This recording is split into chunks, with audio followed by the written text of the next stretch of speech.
Good morning, everyone, and welcome to day 16 of the Fingerboards Inquiry and Advisory Committee hearings. A number of matters of morning business to briefly work through before we go to the evidence of Mr. Hunt. Firstly, just as some of you would be aware, there is a developing COVID outbreak situation. There was a press conference at 9:30 this morning which announced a number of restrictions on movement and gatherings, not a lockdown at this stage. But just to note, in terms of our visit to Bairnsdale, we are obviously very, very strongly desiring as a committee to do those 3 weeks in Bairnsdale. But as I've said all along, we just have to monitor that situation. We're not going to be in a situation where we are putting people at risk by travelling to the regions where it's not necessary, or indeed if it's not actually allowed by the Chief Health Officer and the state government. So this is not a decision, just to let you know we're monitoring that situation. If the outbreak is under control within the next few days or a week, then we would still expect to go to Bairnsdale starting on the 8th of June. But we'll just be keeping a very active watching brief on that situation and, if necessary, making other arrangements. Other matters that I wanted to mention, firstly, we've had a technical note 26 tabled. Mr. Morris, I'm not sure if you wish to speak to that briefly. I don't, but if the committee wants an explanation, I'll get Mr. Waters to do that. Thank you. He's been handling that note, not me. Thank you. It's in relation to to the issue around seepage rates, said to be in response to a request from EPA. I haven't had a chance to go through it in detail myself, but just noting for everyone that it is in the Dropbox, and we'll have a look at it. And if we've got questions, then we'll come back in due course. Thank you. The other one that I wanted to mention is the revised, Brett Lane slide from yesterday. Ms. Porritt, did you just want to briefly mention what that is for us? You're on mute, Ms. Porritt. I am. I'm very happy to do that. What I might do is just share it on screen and explain explain what's happened. It may be perhaps the easiest question that the committee gets an answer to so far.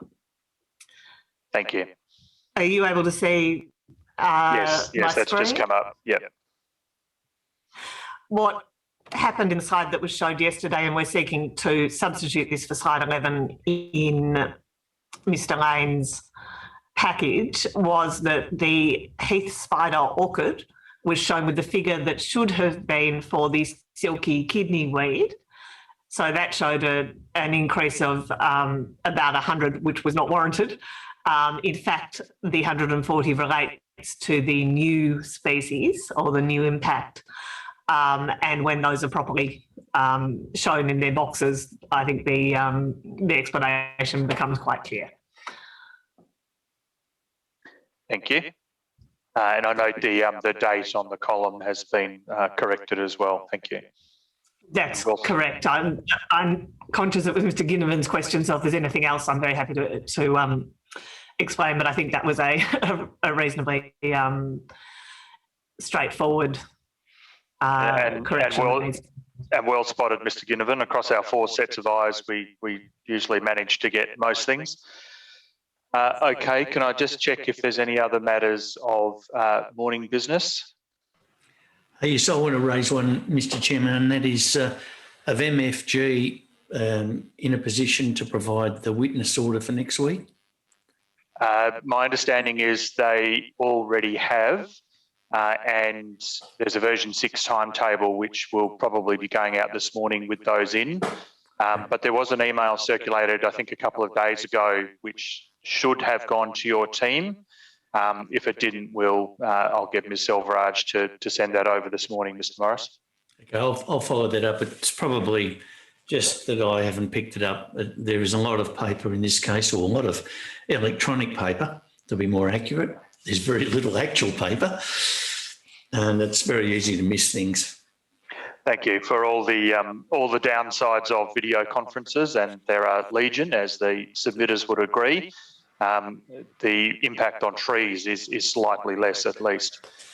Ms. Trescothick? Yes, just a very small matter, which is that Mindfree Glenelladale won't have a legal rep here today for the council's transport evidence. Thank you. Thank you for letting us know. If anything substantive comes up, then we'll hold that over until you can have someone present. So thank you. Okay, Ms. Porritt, anything else, or you're ready to go? Just one small matter. I'm informed that we may not have got that email either, Ms. Trescothick, if it's possible to recirculate that just in case it's somehow not ended up where it ought to have been, or else we'll presumably pick it up this morning from the version 6 timetable. But either way, we too would be quite pleased to have that order when it suits you. Thank you. It may have just come to us and I didn't pick that up either. So either way, we'll get it out to parties as soon as we can this morning. I'm sure Ms. Silverage, given her usual efficiency, is already on it, or Mr. Milverton. Okay. Mr. Chairman, could Mr. McArdle be promoted, because he's going to be cross-examining Mr. Hunt today? Thank you. Yes, we'll do that. Just bear with me. I'm just also going to promote Mr. Vaughan.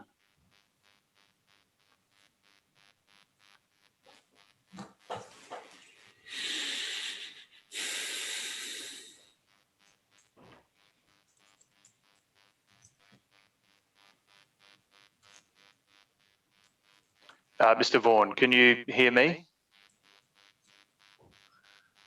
I can see you're in the room.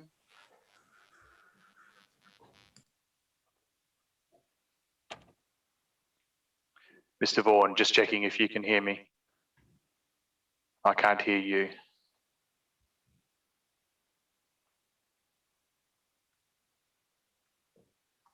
I can see he's connecting. Just wait, please. Just checking if you can hear me, Mr. Vaughan.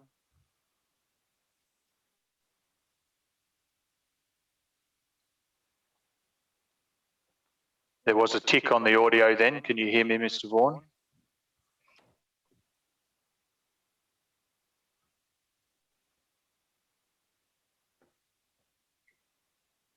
I still can't hear you. What we're going to do, we're going to move into the evidence of Mr. Hunt, and we'll come back to you after we've finished with that evidence, if that's all right. If you wouldn't mind checking your technical side of things prior to that. Just checking. I can see you're there. Just checking that you're not wishing to speak, or you can't speak, rather. Mr. Chairman, there is another Peter Vaughan in the attendees room. I'm wondering whether we might not have the correct one. Let me just try.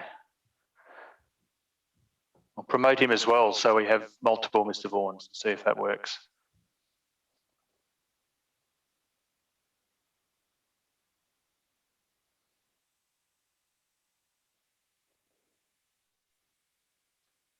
Okay, do I have the right Mr. Vaughan now? Can you hear me? Yes, I can. Thanks, Mr. Vaughan. Apologies for that. I'm not sure if you're in twice or if there's another Peter Vaughan, but either way, I can hear you now. Please go ahead. Yeah, right. Okay, thanks. Good morning. I wasn't able to attend yesterday afternoon, but I believe that the Senko matter that I raised was discussed. Yes.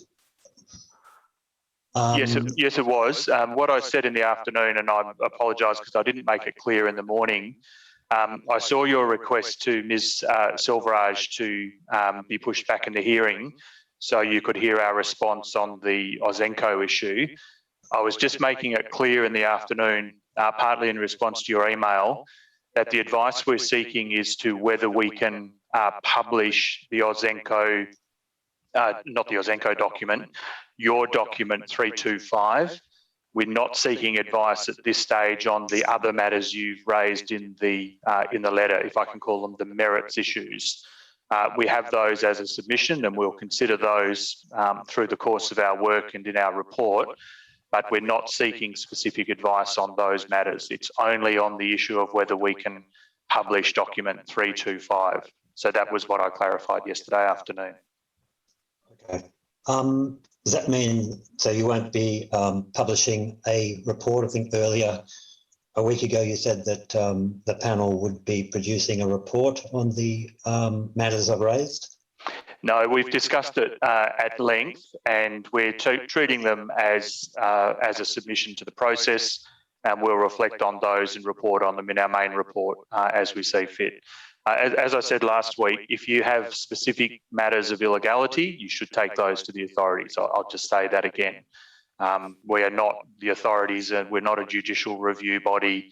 So if you have specific allegations of illegality, you should take those to the authorities. I'll say that again.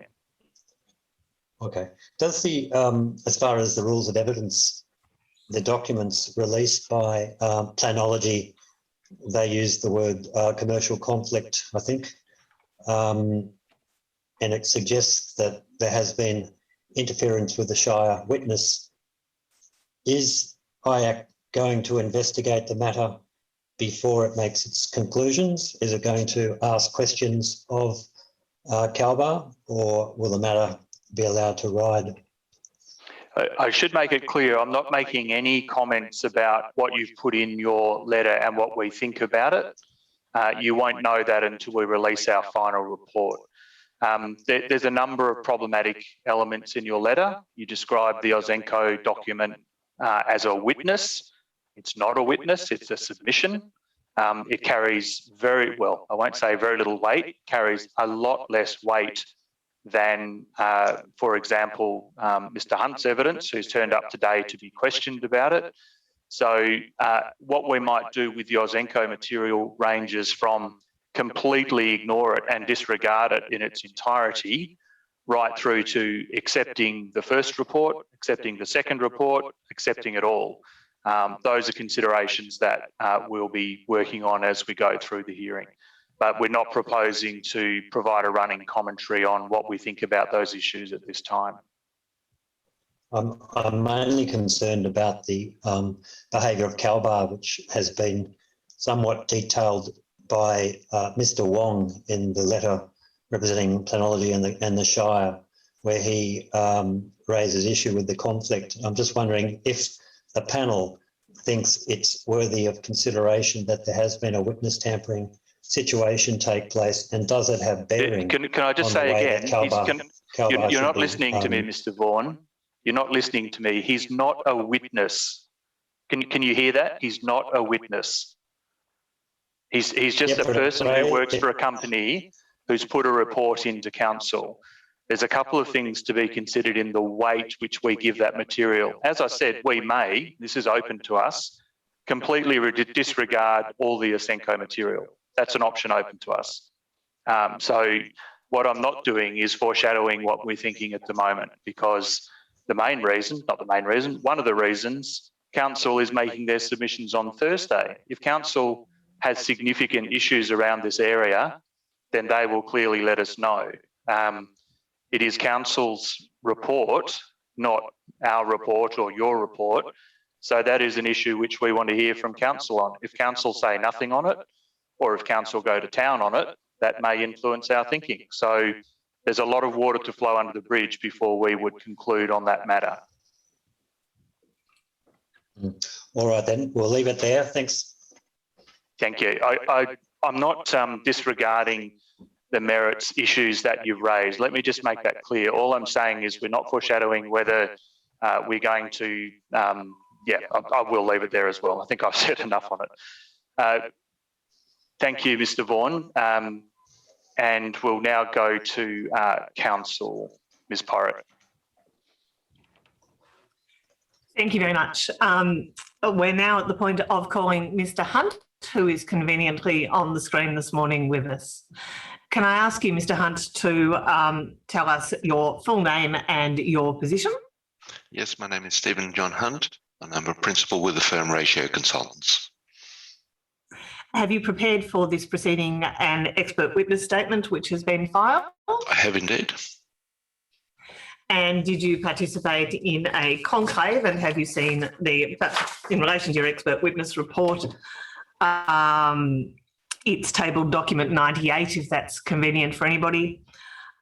You participated in a conclave or a joint meeting with Mr. Carter?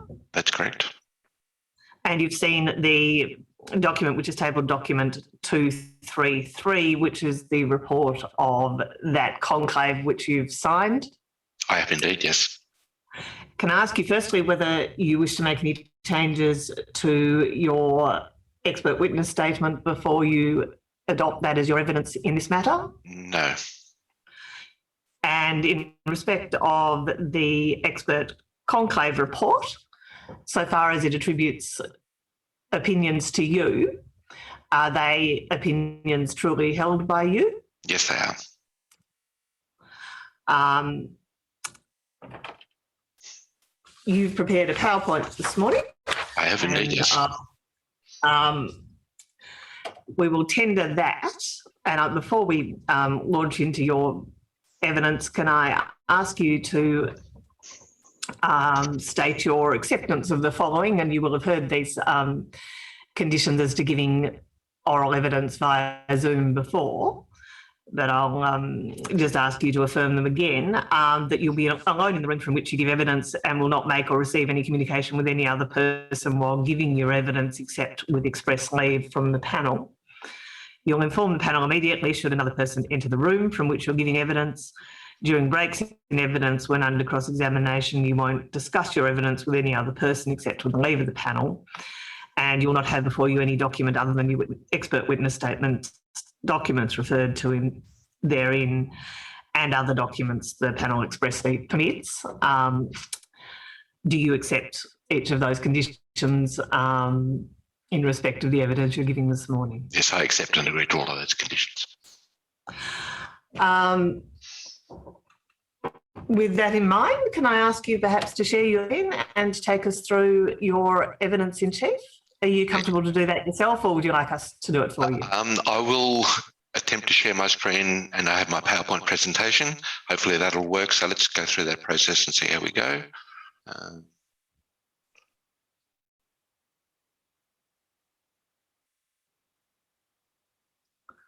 Hopefully that now. Yes, that's up. Thank you. Okay. Before you start, Mr. Hunt, I haven't asked you to explain for us briefly your qualifications. Can I ask you perhaps in fairly short compass to explain to us what you have, what qualifications enable you to give us evidence here today?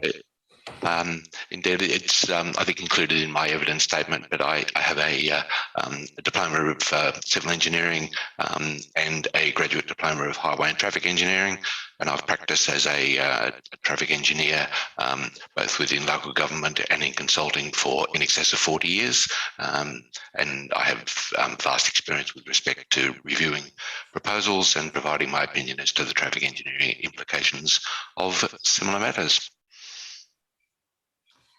Thank you, Mr. Hunt. I won't interrupt you further and ask you to take us through your evidence. Okay.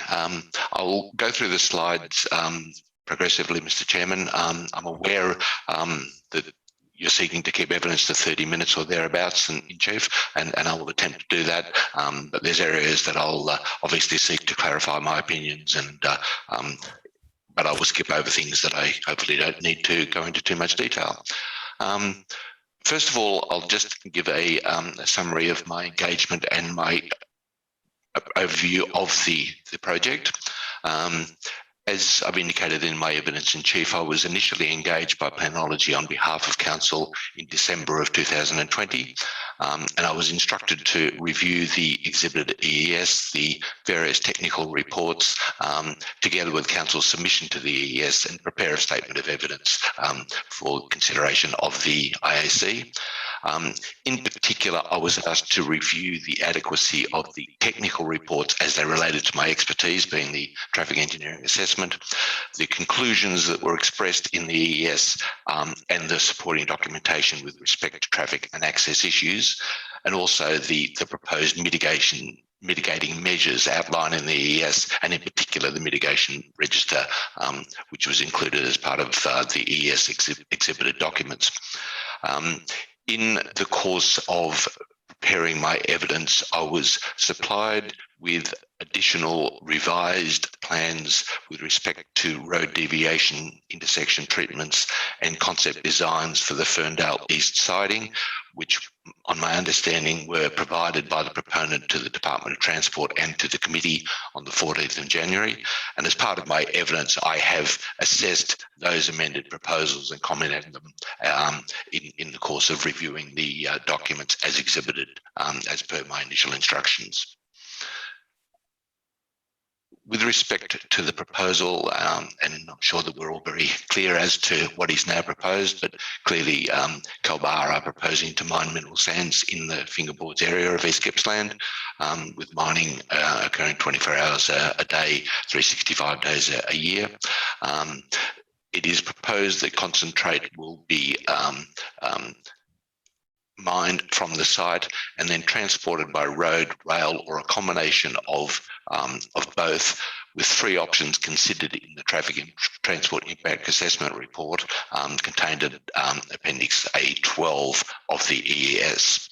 The three options which were on the table at that time, I've listed below, being first of all the pre-Avon River Bridge option, which sought to move by B-double vehicle concentrate from the site to Maryvale and to Port Anthony or Barry's Breeze Marine Terminal via sail. And my understanding is that that option was included on the basis that the Avon Bridge upgrade, the rail bridge upgrade, may or may not be completed at the commencement of mining, and it was to provide for an option to move concentrate by road either to Maryvale or to Port Anthony. The second option, and there being effectively two options that follow on that, which are both called the post-Avon Bridge option, and they both contemplate a variation on the movement of concentrate from the site, with the Avon River Bridge upgraded to enable increases in rail traffic to have product moved from the immediate area through to Melbourne or to the Port of Geelong. The two options known as option 1 and option 2. First of all, option 1 is to construct a new rail siding at Fernbank East, and then the second option, which is the alternate option as it is worded in the traffic impact assessment, was to utilise the existing rail siding at Bairnsdale with upgrading of that facility presumably required. Just to refresh our memories as to how each of those options work, the subject area is here where I'm circling with my mouse. The initial option, the pre-Avon Bridge option, contemplated movement of product via Liddenow Glendale Road to the Princess Highway through Stratford to Sale, and then either to Maryvale or to Port Anthony via road, where it would either be directly shipped overseas or moved by rail from Maryvale to Melbourne. In the post-Avon Bridge options, the two options considered were, first of all, the construction of a rail siding, purpose-built rail siding at Fernbank East in this location, with movement of product from the storage areas on the site via a private haulage road through to the purpose-built siding, and then for product to be transferred by rail to Melbourne.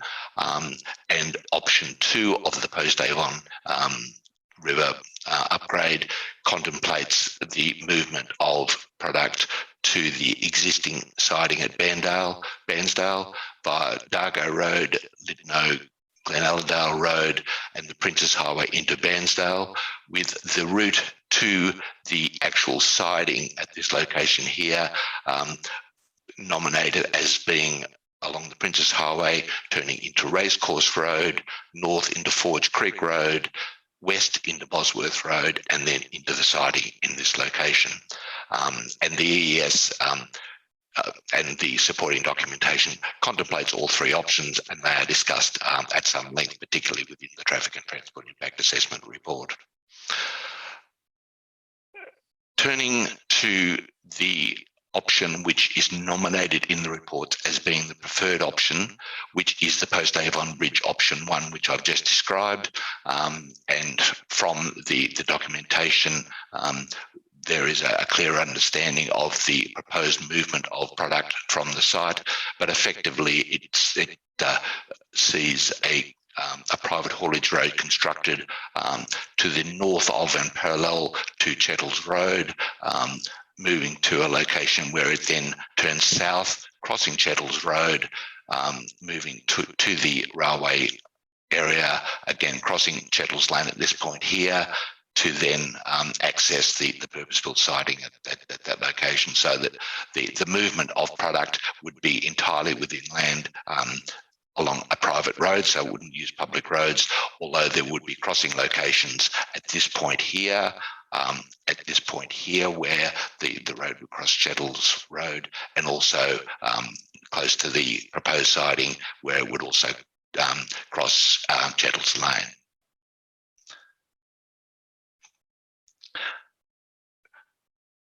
Option 2, which is referred to as the alternate transport option, contemplates, as I've already said, the movement of product to an upgraded Bairnsdale siding. The nominated route, as I've already described, is via Bairnsdale-Dargo Road, Lydno Glendale Road, Glenadale Road, and Princess Highway to Bairnsdale, and then via Racecourse Road. The TTIA also did review alternate routes to Bairnsdale, and it considered it in 2 sections, being getting from the site to the Princess Highway in Bairnsdale to the start of Bairnsdale, with 2 routes contemplated, one being the nominated now route, the Lydno Glenaldale Road Princess Highway route, but a second option was considered being taking product directly along Bairnsdale-Dargo Road, which is a nominated B-double route. Once the trucks get to Bairnsdale, 3 different variations of movement then to the Bairnsdale siding were contemplated along Racecourse Road, which is the nominated preferred route, alternatively via Main Street, Collins Street and Bosworth Road, and a third option, again using Main Street, Princess Highway, Fords Creek Road North and Bosworth Road. I've included in this slide an illustration of those alternate routes under the option 2 proposal, so that to get the... Can I ask you, Mr. Hunt, just to point out for us the route that involves Collins Street?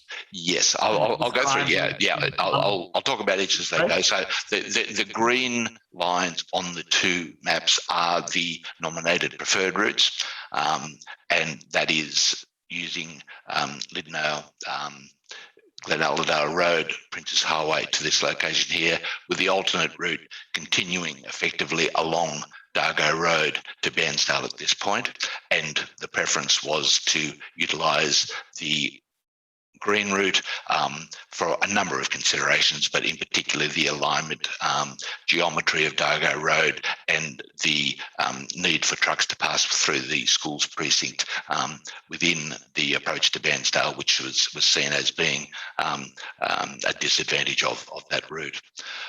For then the movements from effectively this point to the Bairnsdale siding, we have the Racecourse Road route as has been nominated. The route via Collins Street sees trucks continue along Princess Highway Main Street to Collins Street, which is a roundabout intersection at this location, head south for a short distance and then turn left into Bosworth Road, cross the railway line to enter the siding at this point here. And the third option was to continue up Main Street to head south down Fords Creek Road and then come in by Bosworth Road. So the EES considers all 3 options and the traffic and transport impact assessment, and the conclusions were that the Racecourse Road provided the preferable option for the alternate route should option 2 be nominated.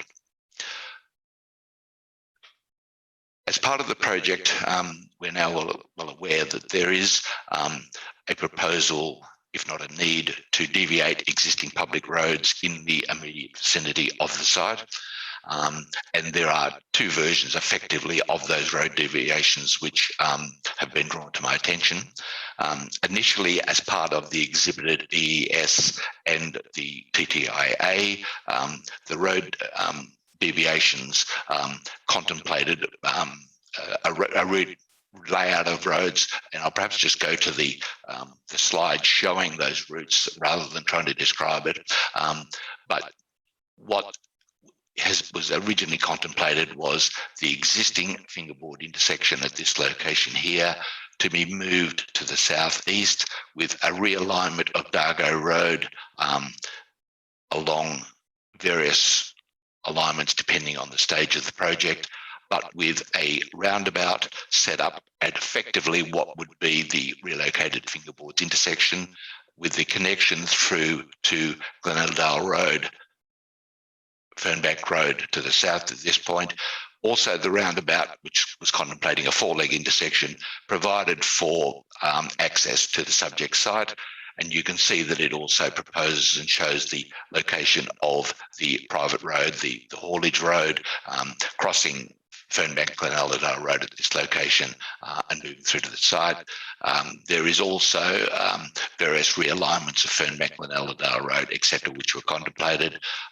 From the perspective of traffic movements in and around the site, the area of greatest interest to me was the configuration of the intersections at these locations, how the site access would work, and the proximity of the private haulage road and its crossing point of Fernbank Glenelgdale Road with respect to operation if option one was contemplated.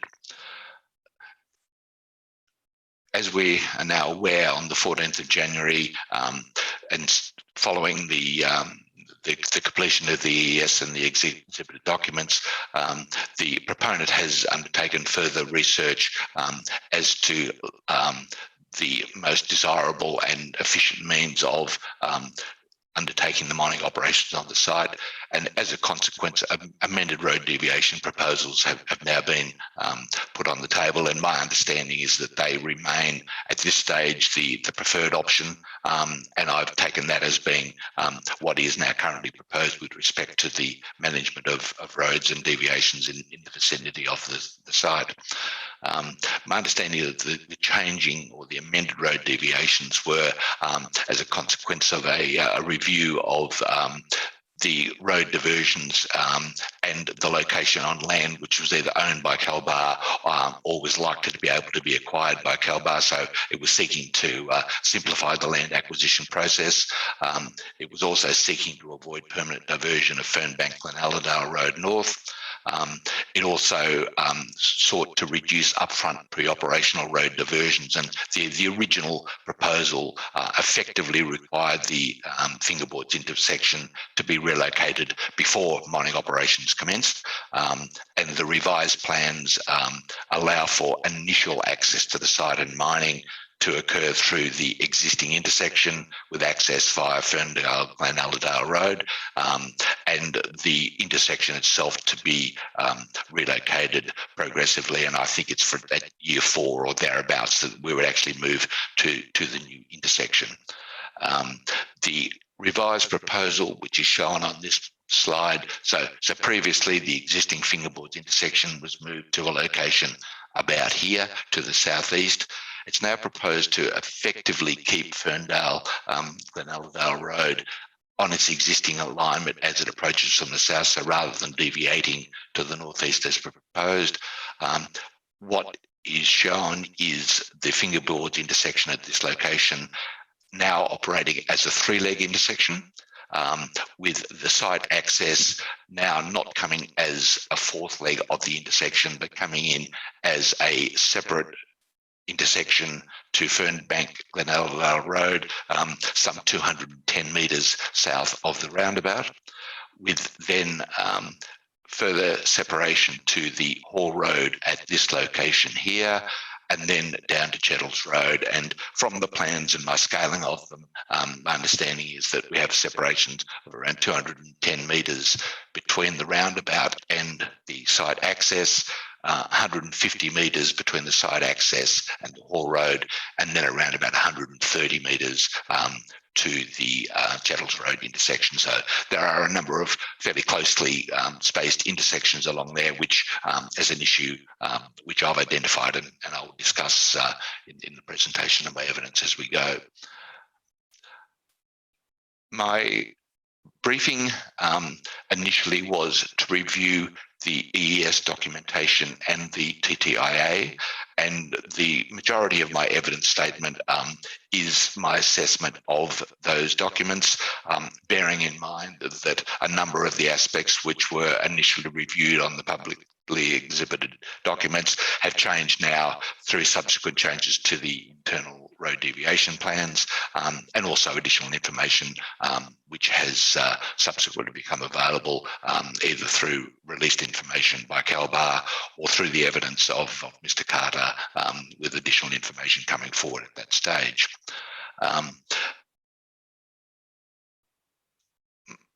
My review of the TTIA looked at the methodology and the way that it was undertaken, particularly as it related to the scoping requirements of the EES.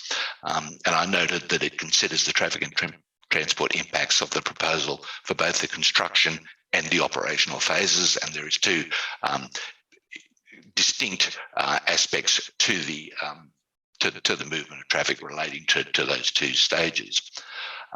For each of the three product haulage options, which I've taken you to, being the pre-Avon or the two post-Avon options, a detailed assessment is undertaken in the TTIA of the implications on the affected road network, and it looks at identifying the potential haulage routes, which has led to the selection of the various variations for things such as Racecourse Road and the like. There is a review which is undertaken of existing traffic volumes, which I'll come back to in a moment, as well as the existing road standards of the road. Estimates of additional traffic generation during both the construction and operational phases were undertaken, and an assessment of the traffic performance on each of the identified routes. There is also an extensive transport safety review undertaken, having account of a number of factors, but including level crossings, which would be crossed by the haulage routes in question, and also the operation of various intersections. And as a consequence of those investigations, a number of standard and additional mitigation measures are identified. And then finally, a relative risk assessment of the identified mitigating treatments undertaken. And Mr. Carter has taken you through that in some detail in his evidence. But in effect, I've reviewed the methodology, and as was agreed at the conclave, I believe that the methodology generally satisfies the scoping requirements of the EES. My main concerns relates to the collection of existing condition data and how that then has transferred to the future conditions, which is the basis of the assessment.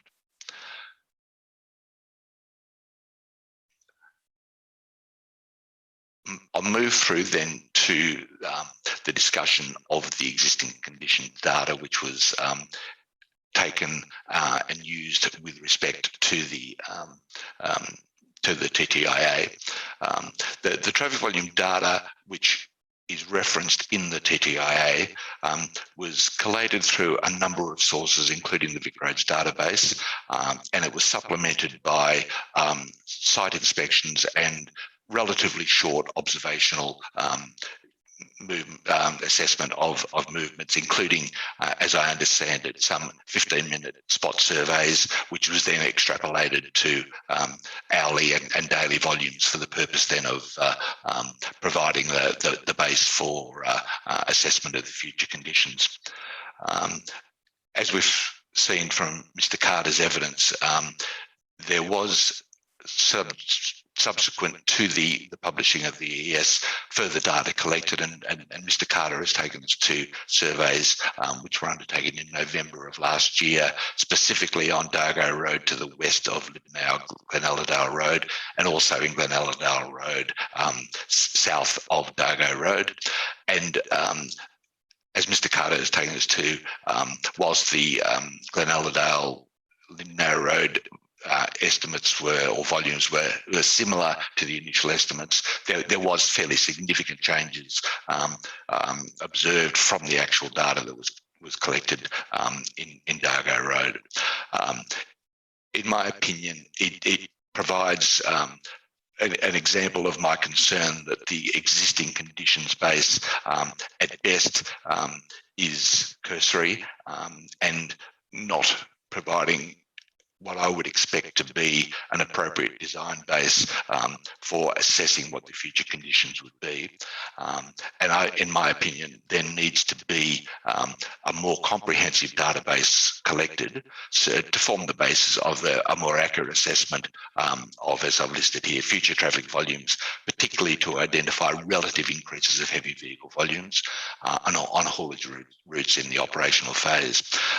The count data that is available provides for average daily volumes and on some routes a percentage of heavy vehicles, but the actual classification of heavy vehicles, whether they are B doubles, whether it is farm machinery, whether it's other types of trucks, is not evident.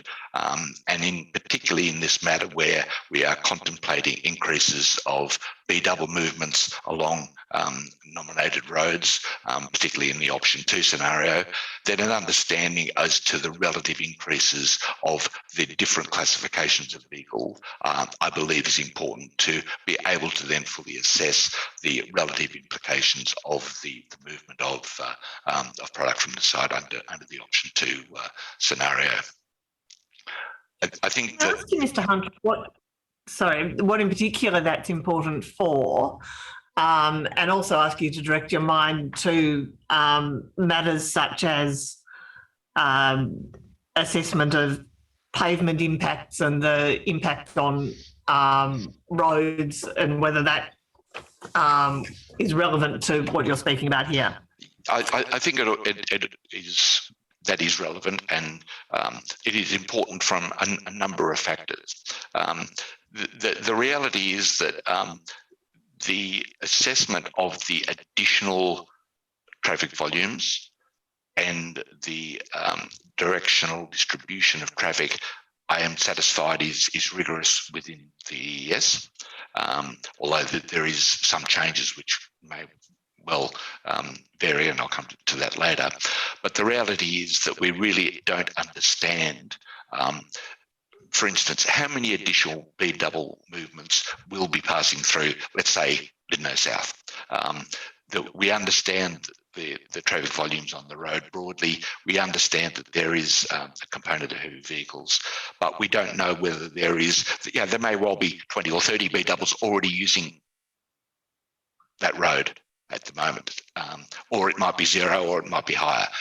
I just think it is important to understand the relative changes, particularly of the specified vehicles which will be hauling product from the site, so that it can then enable a judgment to be made as to what the impact will be, both with respect to different the volume of traffic movements of various types, but also I think also to inform assessments of amenity impacts such as noise and vibration, which would then be assessed against the relative increases of truck movements of different sorts.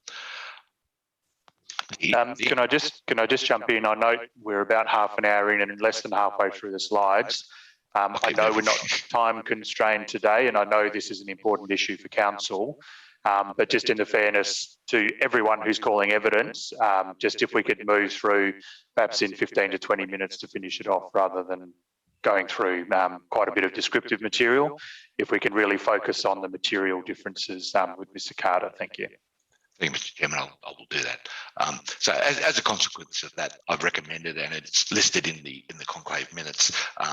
But I believe that there needs to be a comprehensive existing condition database, 7-day tube counts undertaken on all haulage roads, and I've nominated them on in the conclave minutes, as well as 2-hour counts of key intersections along the haulage routes, and that would be to enable then accurate assessment of future intersection performance to be undertaken, and that sort of work is going to be necessary in any event to achieve the approvals for the various mitigating treatments which are proposed at intersections. I'll skip through, and what I've done as part of my assessment of the TTIA is reviewed the assessment of both the Post-Avon Bridge option 1 and then the option 2. I've listed there the volumes of additional light and heavy vehicle traffics that is contained in the TIA, and how that has been then used to assess the future volumes.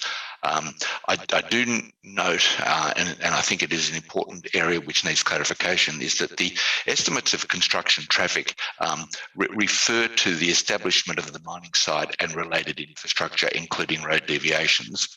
But it is unclear that if option 1 is the selected option, that if the construction estimates include potentially the simultaneous construction of the private haulage road and the Fernbank East siding, and whether there needs to be a clearer understanding as the timing of those works, and whether the construction traffic estimates may need to be increased as a consequence of the potentially the simultaneous construction occurring.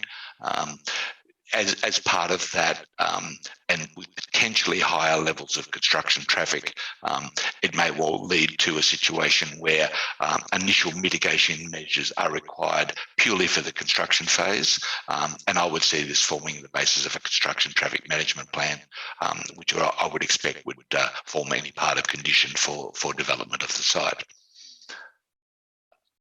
In the operational phase, effectively the only impact in the operational phase, given that the staff movements to and from the site and other light and other vehicle movements are going to be probably less than the construction traffic. In the option 1 stage, clearly the situation is where the heavy vehicle haulage of B-double movements is along the private haulage road to the new siding, and in my assessment, the principal issues related to that relates to the crossing point of, in particular, Fernbank Glenadale Road and the control of the intersection, and from the TIAR and also Mr. Carter's evidence, it's apparent that it is proposed that be an at-grade intersection, and that it be controlled either with flag lights or potentially traffic signals, but it would operate as an intersection at grade. And my concern, also as highlighted in my evidence, is then the resultant spacing of the intersections along Fernbank Glenelg Road and how they would operate together, particularly with respect to the situation which has now become evident with respect to the potential for the intersections to be more closely spaced in order to respond to vertical geometry considerations. And I don't need to go through that again, but the intersections, particularly in this section here, where the intersections are around about 120 metres apart, if those intersections are moved closer, then there is going to be a situation where, in my opinion, that there will be issues with respect to identification of the access points, whether deceleration distances will be sufficient, and the overall operation of the existing local road with the number of access points proposed. And what I've suggested in my evidence, and I've indicated in the conclave minutes, is that I think that there is a need for consideration to be undertaken of the grade separation of the private haulage road, such that trucks which are moving from this part of the site through and down to the Fernbank East siding would pass under Fernbank Glenelladale Road. So rather than being some form of flashing light intersection of this location here, there would be complete separation then of all movements of product through to the siding. It would reduce the risk to very low or to zero, and I believe give a far better means of then controlling the site access point and the existing intersection of Chettles Road if that is separated. I note in reviewing the initial documentation that there is proposed to be grade separation of internal haulage roads in the northwest section of the works area, particularly under Dargo Road, and perhaps putting it slightly crudely, but there's a lot of digging going on in this site, and I would have thought that the opportunity, subject to obviously detailed design and grades, that the opportunity to relatively easily provide grade separation is a way better outcome than trying to control effectively 4 intersections along a relatively short period of road.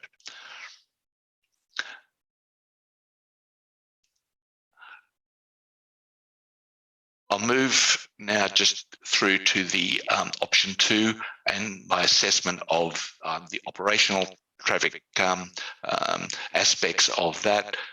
Again, we understand from the TTIA that there would be a total of 40 B double movements, 20 laden and then 20 returning each day, moving through to Bairnsdale siding. And the TTIA provided a high-level review of the nominated preferred route via Racecourse Road and undertook a various number of assessments, including the impact of B-doubles along those routes, intersection and safety and geometry, particularly at the intersections to Princes Highway, and has recommended treatments which appear to be roundabouts at the intersections of Racecourse Road and now. Perhaps if we could avoid the description of what's proposed, Mr. Hunt, and go to your views on it. Thank you. Okay. And I'll flick through. Most of this is description, so I'm just going through this, Mr. Chairman, and we'll avoid it. I note that, again, that there has been, in my opinion, a thorough assessment of the route, and that there is a continuing additional information which is being provided. And my opinion is that a lot of this information, which is supplementing or adding on to what was in the exhibit EES, really requires to be consolidated into an updated TTIR, which would inform potentially an updated EES. But I think that there is definitely a need for the additional information, which is, without putting it too crudely, coming through on the drip feed, for it to come through such that we have a clear understanding of the preferred route in option 2, if it is to be pursued, and how that would operate. I think, and I'll flick through this a little bit more, but I've commented in my evidence about the mitigation register and note that it provides for a detailed assessment of mitigation works, which I believe is generally satisfactory. And I think that also the conclusions of the EES, as they relate to and informed by the TTIA, are also satisfactory against the assessment that I was asked to undertake. I'll now perhaps go to the most important part, being the review of submissions and my opinion on issues raised. First of all, again, reiterating with respect to the study process and methodology, it was agreed at the conclave that the methodology adopted for the assessment was generally satisfactory, and I believe that to be the case. As I've stated, I believe that with respect to estimates of future traffic generation, the existing conditions data needs to be updated, and I won't go through that any further. But the nominated of additional and updated volume assessments, including, and I've also included there, pedestrian surveys in sensitive locations such as Lytnow South and Racecourse Road, I believe should form part of an amended and updated TTIA. I've also suggested that where intersections are impacted, that the updated traffic count data and therefore future traffic volumes should be tested using the SIDRA program, which is the normal and accepted industry standard within Victoria. It would then provide for the basis of acceptance of the relative intersection upgrades, particularly the roundabouts to Princes Highway. I've suggested that that data would be required in the normal course of events in order to obtain approval for those upgrades from the relevant authorities, including the DOT. And I think that SIDRA analysis, including a sensitivity analysis as to the relative impacts of increased traffic volumes during school holiday times, which have been documented, to understand the impact of placing roundabouts of local roads to the Princes Highway on the operation of the highway as the principal route. And I think that we need to understand how those treatments, which are largely designed as a safety measure, and I don't step away from the fact that it is on that basis desirable, but I think that it is necessary to understand what it means for then the management of Princes Highway and whether it is justified on the basis of the truck movements projected to upgrade those intersections, but with priority changes which may impact on the operation of the highway itself. Is the usual situation to see proposed roundabouts on a road like the Princes Highway? In my experience, it's not. And my first review of the TTIA and the roundabouts proposal at those local roads, I found unusual and was surprised that they were the nominated treatments. Upon closer investigation, clearly it is driven on a review of potential safety issues, and I expect that probably on that basis that DOT will, if the option 2 route is pursued, may well endorse the roundabout treatments as proposed. In my experience, major arterial roads, state highways and intersections to local roads are invariably managed to ensure that the priority function and operation of the state highway is maintained. Depending on the direction of travel, roundabouts of these intersections are going to provide for priority of some movements turning from or into the local roads, which will disrupt highway traffic. And that's why SIDRA analysis would help us understand what that might mean for traffic delays and queues to the majority movements along the highway, and would assist DOT in understanding and approving or otherwise whether it is an appropriate treatment given the management of the highway as a whole.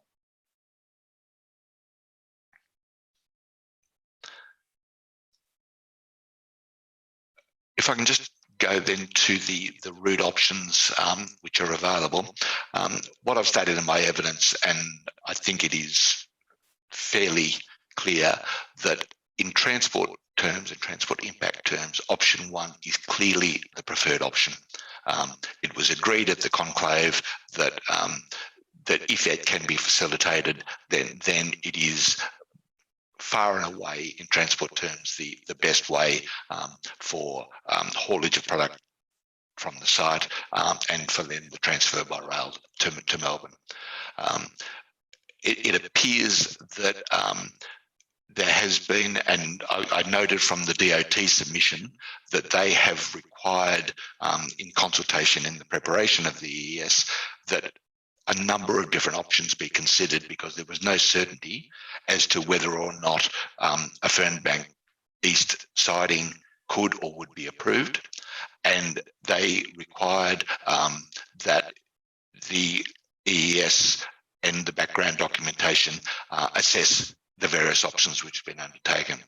I noted from the DOT submission that they also acknowledge that option 1, the Ferndale East siding, is on balance from a road safety perspective the best option. Again, fairly clearly evident in my opinion, and that the main reason, as I understand it, is that that it hasn't been nominated as, if not the preferred, the final option, is that there is still ongoing discussions between the proponent, DOT and V-Line with respect to the future operation and the details of the approval of construction of a siding and the associated haulage road.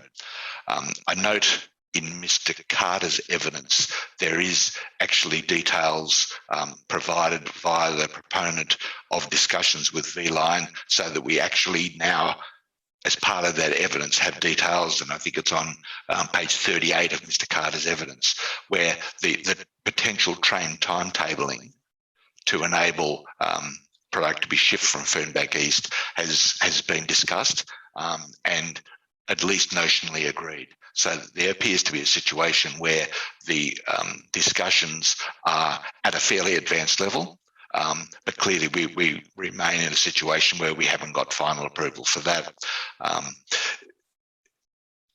I believe it is desirable for the details of how product is going to be moved from the site to effectively inform the preparation of an updated and final traffic impact assessment and potentially an upgraded EES document, which then goes into the detail of, if it is option 1, exactly what does it look like? What do the intersections look like? How is the functional design going to work?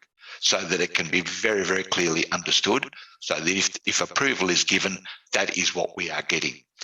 If there is the situation where, for whatever reason, that either there is an inability for other than transport terms for the Fernbank East siding to be constructed, and that option 2 is to be pursued, or potentially that option 2 be pursued in the interim until the siding can be built, then the exact details as to how option 2 would operate, expand on the mitigation treatments to include the more detailed assessment which has been undertaken partially by Mr. Carter as part of his evidence, and then to review the preferred route, particularly coming into Bairnsdale, as to whether Racecourse Road or Collins Street is nominated. I've noted in my evidence that Racecourse Road is not a declared B double route, and my understanding is that council are reticent to support declaration of Racecourse Road as a B double route, given amenity concerns and other issues which have been raised by submitters. And I believe that the Collins Street route, which was described earlier, remains a viable alternative. And if option 2 is to remain as either an interim or the nominated option for moving product to the rail siding in Bairnsdale, then I think that a detailed assessment of the Collins Street route is required, including identification of additional mitigating works in relation to the management of vehicles along what is a currently approved B double route. I note, and it was agreed at the conclave, that first of all, that option 1 is the preferred route. And Mr. Carter, as part of his evidence, I believe, has also indicated that Collins Street is an acceptable outcome, and if Racecourse Road was not to be made a B double route, that effectively that could be made to work.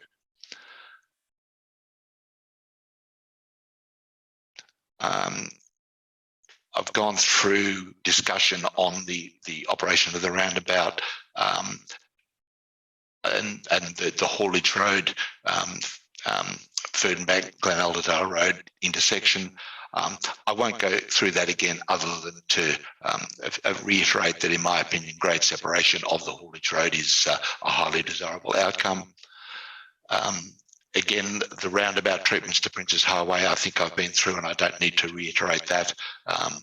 but it is clearly a need for more detailed investigation. I acknowledge the DOT may well approve roundabouts at those locations, and that is a matter for detailed further investigation, but at a minimum, updated traffic volume data, which I recommended, would need to be undertaken to assist DOT to form the views as to whether those treatments are justified, warranted and desirable. It also is a matter which was discussed at the conclave as to whether option 2 route is an interim haulage route until such time as the Fernbank East siding may be built, maybe in a few years' time, and as to whether the treatments which were nominated in the TTIA, which contemplate the use of the route for the full 20-year operation of the site. In other words, if you're going to build big roundabouts, then for 20 years, that may well be the desired outcome. But if the route is to operate maybe only for 1 or 2 years until such time as the Ferndale East siding is complete, then the type of treatments which might be acceptable given the shorter time frame, I suspect would vary. And in those circumstances, I believe it makes actually the Collins Street route, where you wouldn't need to build a roundabout at Racecourse Road, a far more preferable option on that basis alone. Let's wrap it up, Mr. Hunt. Yeah, I don't think there's anything further I need to take you to, so I'm happy to leave that as my evidence in chief. Thank you. Ms. Porritt, is there anything you wanted to put to him before we take a break? And then we'll come back after the break with some questions. I'll need to go back to a matter that I've essentially indicated before in terms of ongoing maintenance and distribution of cost of maintenance for the council. How do you see that working and what would be required in order to make sure that that's done properly? The EES nominates a means of an initial pavement assessment, pavement upgrades, and then regular maintenance being undertaken along the haulage routes. My understanding is that accepts and assumes an obligation that those costs would be met by the proponent, and in my opinion, that's entirely appropriate. And that would need to be informed by a detailed assessment? Indeed, and again, that is suggested in the background documentation, that is the intent and part of the mitigation register.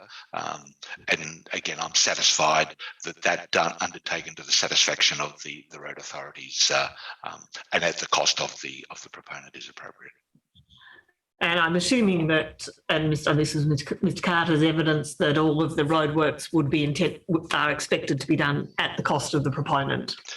All of the works which have been identified or discussed are all required or assessed on the basis of being needed to facilitate the project. And as such, the expectation would clearly be that any of those works would be funded entirely by the project. Thank you. They're the only further questions I had. Thank you. Thanks, Ms. Porritt and Mr. Hunt. We'll just take a break there. Let's round it up. We'll come back at 11:30. And Mr. McArdle, I assume you have some questions. Thank you. We'll start again at 11:30. Thank you.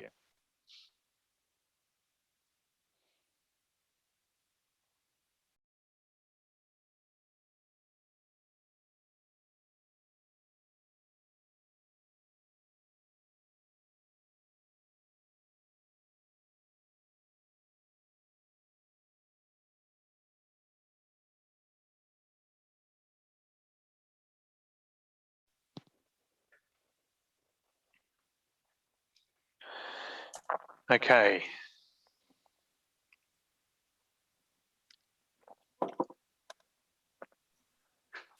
When you're ready, Mr. McArdle. Good morning, Mr. Hunt. My name is Sean McArdle. I'm a barrister acting for the proponent. Mr. McArdle. I'll start with some questions concerning transport option 1.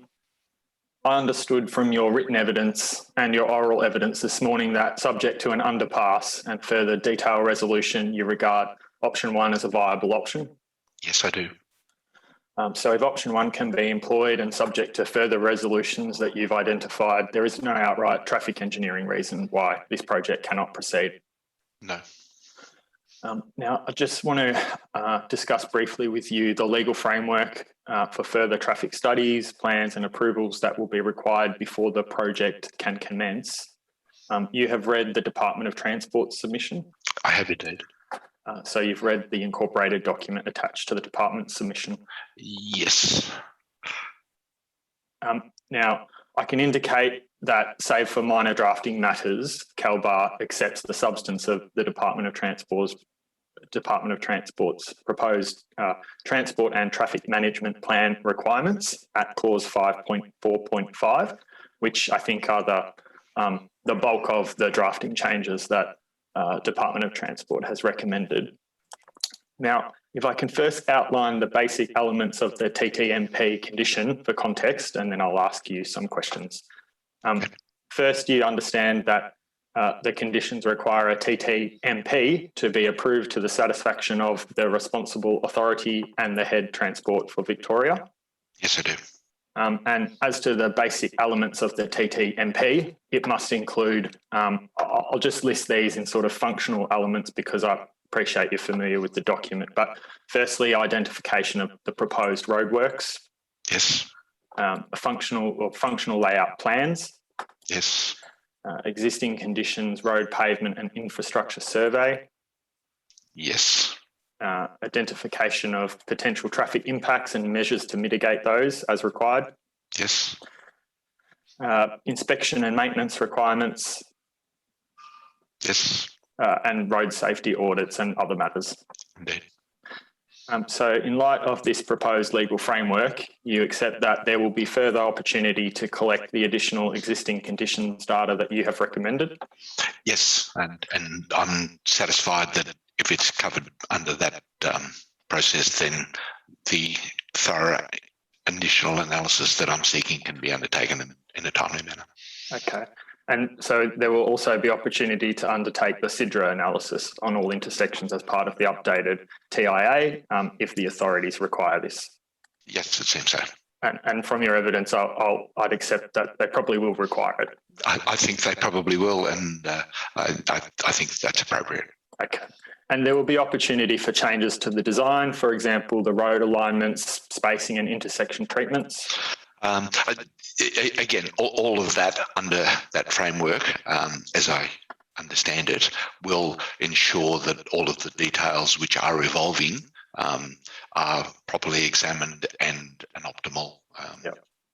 And that goes also, that goes also for the relocated fingerboards intersection and the spacing matters that you've identified this morning. I would presume so, yes. Yep. Okay, so again, similar to my question in relation to option 1, in view of this framework and your evidence concerning option 1, so I'll limit it in that regard, you would accept that this is not a project warranting outright refusal on traffic grounds, but rather one that can work subject to appropriate road design and mitigation. I agree with that. I think it is subject to the detail which I've highlighted in my evidence. Thank you. Now, I'll just turn to option 2. So your evidence analyses option 2 principally in section 3.6, but acknowledging you provide responses to submissions and the like in section 4. But if I'll just focus in on section 3.6, where I see the majority of your analysis of transport impacts. Yes. Now, you identify a number of outstanding issues for option 2, and I'll start with the first issue you raise concerns local routes to the Fennings siding. Now, consistent with the council, you are not supportive of the use of Racecourse Road, which is not currently an approved B-double route. I'm aware of council's non-support of it, and my review of the various options for transport to the Bairnsdale siding were cognizant of there may well be a position there where council won't support declaration of Racecourse Road, in which case I formed the view that Collins Street forms an appropriate alternate option. Yep, and you refer to it as a viable alternative. both in your slides, and I heard you use that terminology in your oral evidence. Indeed, and I think that's been agreed with Mr. Carter. Okay, and I suppose in terms of context, there's some factors there. It's an improved B double route. That's one factor which garners some support. There's an existing roundabout, albeit it might need some further mitigations when you turn off Main Street into Collins Street. Yes. And it passes through an industrial area. Well, it comes off a road zone category 1 and then into an industrial zone land. It has all those advantages. Part of the fact that it is an existing roundabout, clearly there is the efficiencies of not having to build a new roundabout at Racecourse Road, which may serve no other function than to move traffic perhaps unnecessarily down that route.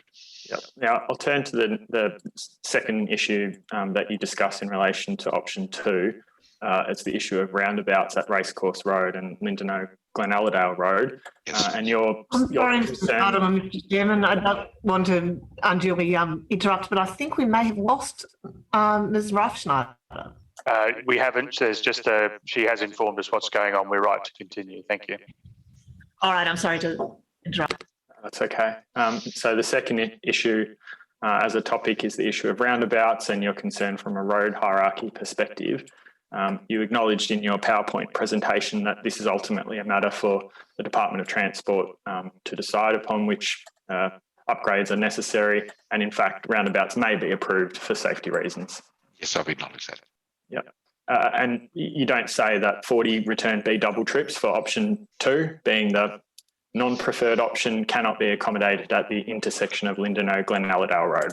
I believe it can be accommodated, but I don't have enough information because I don't fully understand the existing volumes, which the additional volumes will be adding to. Okay, understand. Now, the third grouping of issues in relation to option 2 or unresolved matters concerns further counts and analysis, in particular SIDRA analysis. Yes. And to the extent, to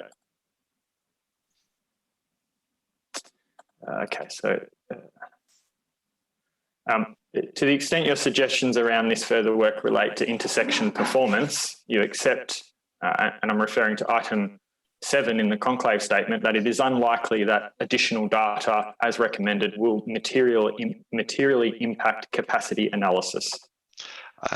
That was agreed at the conclave, and on the basis of the data that is available, it appears unlikely that capacity issues per se will arise.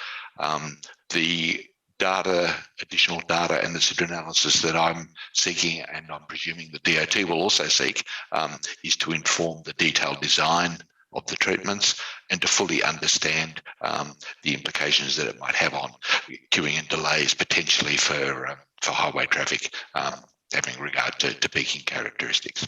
I understand. Now I'll move to the issue of trucks travelling through Lindenow South in the non-preferred option 2. Yes. Lindenow Glenalladale Road is an existing B double approved route. It is. Now, at item 15 of the conclave statement, you say option 2 is not preferred, but if required either as an interim option or in the longer term, then the route through Lindenow South is acceptable, subject to appropriate mitigation, including restriction on heavy vehicle movements at school drop-off and pick-up times. Yes. And so you agree with Mr. Carter that there could be some restriction through a mitigation measure, and indeed it might in fact already appear in the mitigation register that if option 2 were necessary, there could be a restriction on heavy vehicle movements at school drop-off and pick-up times. Yes, that's in the mitigation register, and I agree with it. Okay. And then in your PowerPoint slides, and also touched upon in your written evidence, you discuss amenity impacts of increased B double traffic. Mm-hmm.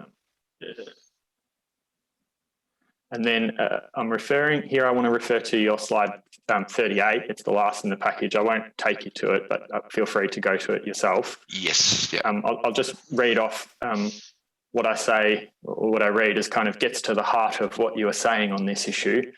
And it reads, acceptable increases of B double traffic on nominated roads should be based on an undertaking, I think it might be understanding, of the relative increases in large vehicle traffic and associated noise and vibration assessments. Yes.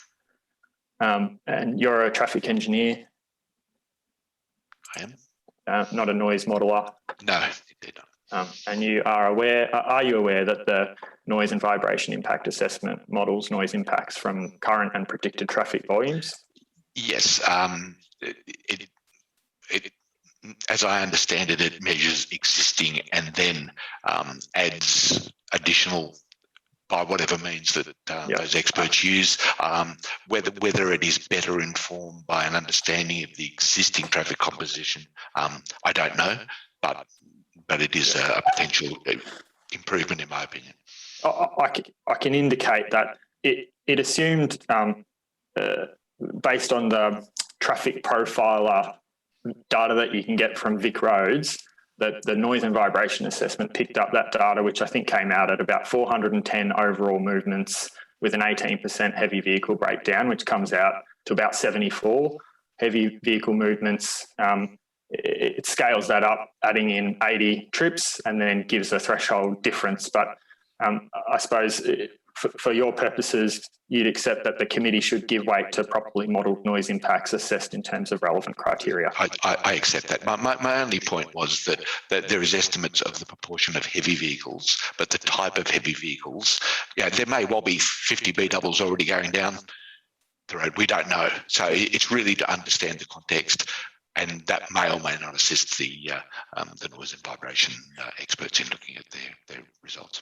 I understand. And you referred to the 7-day classified tube counts that Mr. Carter's office prepared or commissioned in November 2020. Yes. Would you expect that the more granular breakdown of heavy vehicle composition could be derived from the classified tube counts? I haven't seen the data he's referred to it, but I haven't seen the details of it. But normally that sort of data, if it's commissioned with the right instructions, will give that breakdown. Okay, thank you. Now, I just want to, I'm close to the end. I just want to touch upon your scope. You set out the scope of your review at section 3.1 of your evidence, and you also had a PowerPoint slide. Yes. It's fair to say that your remit in this matter is principally in the nature of a peer reviewer. Yes. And to the extent you might take cues from your briefing instructions, I note that the questions to you were framed in terms of assessing adequacy. Yes, and that's the way I've attempted to respond. And that's fair.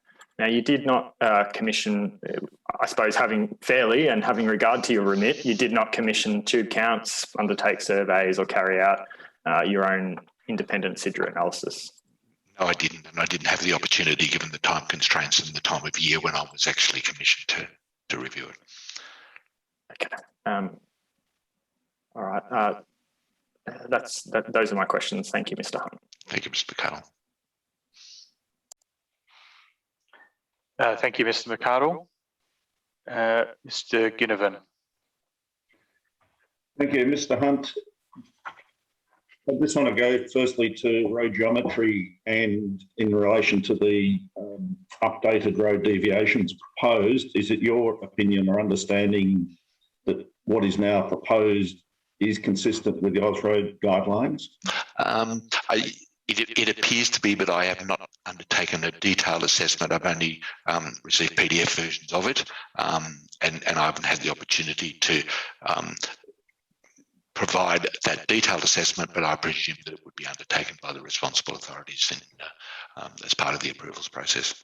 Okay, and in terms of your understanding of the general site and features and topography, are you of the view that there's any fundamental topographic features or otherwise that would prevent those deviations from being implemented?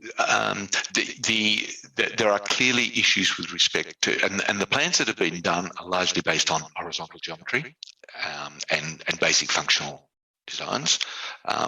It has been identified by Mr. Carter, and I agree that there are elements of the design which must take into account the vertical geometry as aspects such as side distance and the like. And again, part of the evolution of the information on this project is clearly now requiring that data be available. As Mr. Carter has pointed out, there's clearly issues with respect to the intersection locations along Ferndale Glenelladale Road with respect to spacings, it probably is going to be the intersections they're going to have to move. And I'm sure that there will be a need for similar, very detailed assessment as to how the intersections will look in detailed design and whether they will operate safely and within all of the various parameters of the road design guidelines. Thank you. And my third question is in relation to the haulage road where it crosses Glenelladale Road, and you're clearly recommending that there should be a grade separation there. Yes. Have you given any thought to whether or not there is merit or otherwise in the side access road also being integrated with that grade separation? There will be a need, not specifically. I think that the grade separation of that haulage road is such that it's an underpass and it doesn't necessarily lend itself to access being taken at that point as well. My initial review of the revised road designs, where it changed from effectively a 4-leg roundabout to a 3-leg roundabout by the movement of the side access away from the Fingerboards intersection to a separate location. And I understand the thinking that it removed it from direct access from the declared road, Dargo Road. But I think that as part of the detailed investigation, some consideration as to whether, in fact, the site access could and should continue to remain part of that roundabout so that it actually reverts back to the 4-leg roundabout again, which would then provide for, I think, better control of the access point through an intersection of that type of control and geometry. Okay, thank you. Thanks, Mr. Ginnivan. Just following on that, Mr. Hunt, that question about the separation of intersections there, and you talked about some of the distances in metres between them. What's the issue that would make the final call on whether you do grade separate it? Is it a pure technical design issue, or is it more of a judgment call based on what you see there? I think it's both, in that clearly the spacing of the intersections are contemplating for them to operate safely and efficiently a reduction in the speed limit through that zone back to 80k, and that's been included. It's also just the spacing of the intersections and the awareness of the haulage road crossing point. And in the context of the area and the rural environment, to have a signal controlled intersection, I find is not a particularly appropriate design or solution. And again, in reviewing it, given the closeness of the intersections, the opportunity to remove it as an intersection altogether is apparent to me. And I think it is at least warrants serious consideration as to whether it can physically occur, and the advantage of having the haulage road then effectively not interacting with the public road network between the site and the siding mitigates the risks down to effectively zero, in my opinion.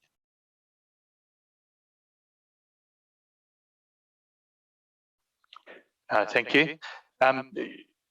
In your consideration, and I couldn't find it when I was looking earlier, a number of the roads in the area, particularly Fernbank, Glenalladale Road that we're aware of up around the Fingerboards, are used for the regular, sometimes twice weekly shifting of livestock. Yes. Is that an issue that should feed into the considerations around design of the roads for the project and any movement of roads? Yes. And just bear with me, where are my notes? I think it was an issue put to Mr. Carter by Ms. Porritt. Have you seen the extent of the specific controls overlay at the intersection of Princess Highway and the Lindenow Road? Would you have any concerns about the sorts of land take that is proposed in the SCO, not land take, the extent of the SCO, and whether you could fit in what might be a roundabout or other traffic feature there if it was needed. I think it is clearly a live design issue. A roundabout at that location to cater for the movements to provide the necessary deflections would be have a significant radius central island, and to fit that in, I think it may well be difficult to fit it into the existing road reserve, and I think the DOT have already foreshadowed that as an issue. So that I think that the need for detailed functional designs to be prepared of that treatment in particular, but also others, to determine whether they are actually feasible within the powers of the proponent to be able to provide the treatment and purchase land or whatever it may be is clearly a consideration. Thank you. I may be inappropriately ascribing that to Ms. Porritt. It might have been DOT who raised it. Yeah, they certainly in their submission raised it, and clearly there is a need to understand what it would look like and whether it can meet the appropriate standards. And lastly, you made a comment about, let me just get it. You made a comment that an updated traffic and transport impact assessment is needed and potentially an updated EES needed. I took it from your answer to a later question from Mr. McArdle that you're, in summary, satisfied that if the DOT comments, for example, are incorporated, that there are adequate measures to pick up all these issues without revising the EES. Is that? That's my concern is that the analysis is done thoroughly and to enable the correct approvals and outcomes to result. It's for others to decide whether that needs to be incorporated into revised EES documents or whether it can be comfortably moved to another stage. Part of the dilemma that I face with this is that there is a number of moving pieces and uncertainties which run with which options are alive or not.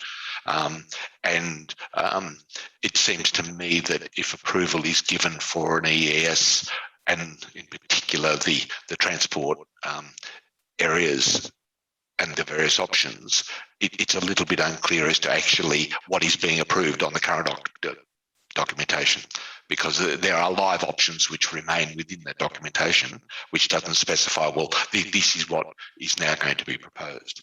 So again, it's for others to decide, but I think for the ES to be fully assessed, then a clear understanding as to exactly what are the means of moving product, in particular from the site, to be adopted. Thank you. And lastly, if a roundabout was required at Racecourse Road, it strikes me that DOT, for better or worse, and I'm not commenting on them, I'm thinking of the eastern approach to Sale, where there are 4 significant roundabouts on the Princess Highway. So it seems to me that the principle of whether there should be a roundabout there or not has perhaps already been settled, not whether there should in design terms, but the principle seems to be already quite clear. I agree with that, and I'm perhaps more of an old school traffic engineer where the choice of treatment at intersections was guided very much by the functionality of the intersecting roads, but road safety imperatives and a higher understanding of that have led to the sort of treatments that you're describing, and I don't quibble with that, and that's why I've made the observation that DOT may well approve a roundabout simply on the safety implication assessment. Thank you. Thank you for that, Mr. Hunt. Ms. Porritt, back to you. Thank you. Thank you. I think you may have answered this in respect of the questions put to you by the chair, but I take it that you're not a lawyer, Mr. Hunt? No, I'm not. Do you profess expertise in deciding which is the best and most appropriate process in terms of approvals. No. And I struggle to understand exactly how those processes may or may not work. I'm only seeking the outcome that the proper analysis is undertaken to ensure that the correct mitigation measures are in place, and that presumably that there is some certainty as to if an approval is provided as to what is actually being approved. And I don't necessarily read that in the range of options which is in the current EES as it's exhibited.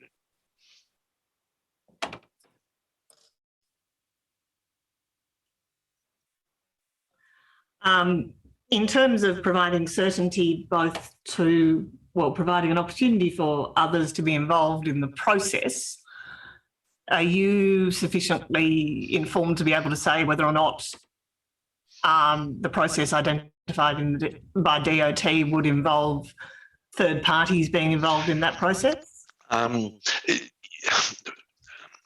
Potentially, but not necessarily. And in terms of people looking back at the EES and trying to understand what the outcome in fact is on the present documentation, what do you say about the adequacy of that? Well, again, it presents a range of options without clearly enunciating anything more than preferred but not recommended options. And in terms of being able to say, well, what is it that is likely to occur on the Princess Highway intersections, is that something that can be said with a degree of certainty at this point? Not as I'm saying it, no. All right, they're the questions I had. Thank you very much. Thank you. Thanks, Ms. Porritt. Mr. Hunt may be excused. Thank you, sir. Thank you, Mr. Chair.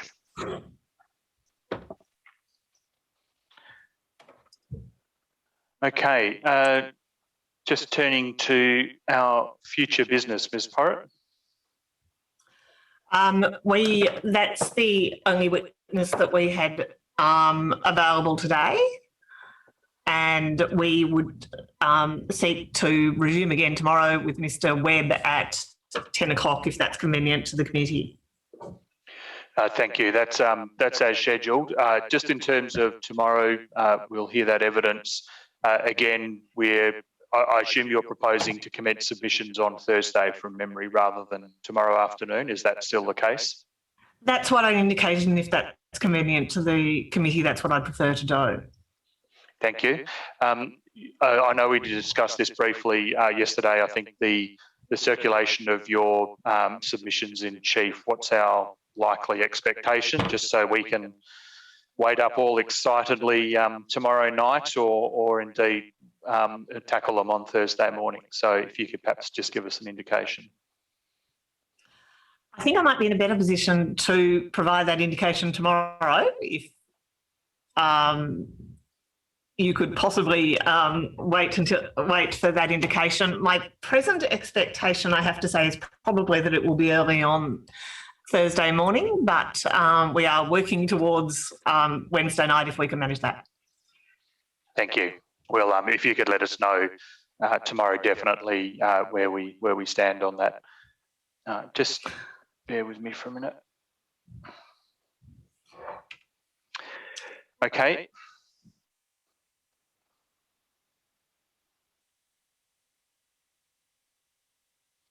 I'm just going to stand down for 2 seconds while I check something, just if people could wait.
Thank you for that indulgence. Just a couple of matters. I know Ms. Trescothick is not here, but we have checked with her office. We're going to table, which will be in the Dropbox this afternoon. There's a declaration of perceived conflict of interest from Mr. Kern of MFG, so we'll table that this afternoon. We do propose also to table tomorrow morning, it'll probably again be in the Dropbox this afternoon late. Ms. Reicheneider's making a further declaration in relation to some matters, and we will also be providing an updated, just a list of matters that are on our list, particularly for the proponent, which we would still seeing as being outstanding. Before we close for the day, can I just ask if there's any other matters that people need to bring to our attention? Mr. Morris? Mr. Chairman, I think we'll have the land access information shortly. And there's a couple of reasons for the delay. Firstly, we had to go back through each contract to check whether there were confidentiality provisions and make sure we were compliant with those. And the second thing is that having liaised with MFG, they asked if we could go back to each landowner to make sure that the landowner was happy about what we were proposing to tell you in confidence. And that process is being worked through. It's taken a little bit longer than I thought, but we're close to being able to provide that information on a confidential basis. Thank you. And as we've indicated before, we would appreciate, as is clearly occurring, that as much time as is taken as is necessary to reach an agreed position on the material that comes forward. Thank you, Mr. Morris. That is on our list. I'll probably still put it in the document we circulate, but just as a reminder that it is still outstanding. Can I just check if there's any other matters? I'm not seeing anything from council. Just hang on, my phone is going crazy. I'll just make sure. Yep, thank you. Okay, we will close there for today. Again, if my team could just meet in our other meeting room just briefly after this, and then we will resume at 10 o'clock tomorrow to hear the evidence of Professor Webb. Thank you.